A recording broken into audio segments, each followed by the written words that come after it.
Qui est Aegis? Comme d'habitude, il y aura du spoil de Persona 3 et The End Sword, alors quittez la vidéo si vous voulez éviter de vous faire spoiler. Sinon, bienvenue sur Qui est Aegis. Aegis apparaît dans Persona 3. Elle possède l'arcade de Léon, puis celle du Ma dans The End Sword. La signification de Léon, c'est clé cachée, et celle du Ma, d'une aventure. Elle possède comme persona Palladium et Athéna. Palladium signifie résidence impériale et palais, et Athéna, la sagesse et stratégie guerrière. Dans le jeu, on la voit comme un robot qui n'a pas d'émotion, juste là à exécuter sa mission et protéger son équipe. La première fois qu'on l'a vue, c'est sur un pont, à l'apparence plutôt humaine. Plus tard, on s'est rendu compte que ce fut un robot qui était échappé malencontreusement du labo. Pendant son combat contre Ryoji, Aegis se rappelle des souvenirs qu'elle avait perdus. Makoto était l'enfant où elle avait enfermé la moitié de la mort. Après ce combat qui fut une défaite, elle fut détruite et se faisant envoyer se faire réparer. Après cela, Aegis mit au point un système pour simuler des émotions humaines. Elle voulait protéger ses équipiers non pas par mission, mais en tant qu'amie.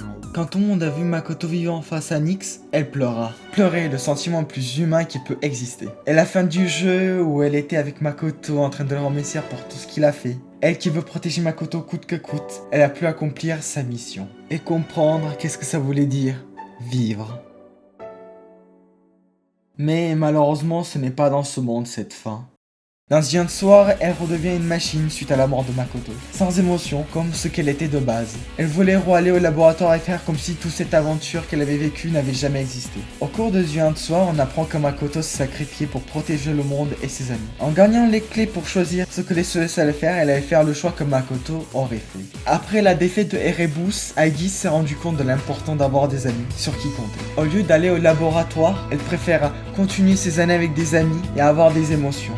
Elle est redevenue la personne qu'elle voulait être, un être humain avec des émotions poursuivant son histoire entourant des personnes qui lui sont les plus chères.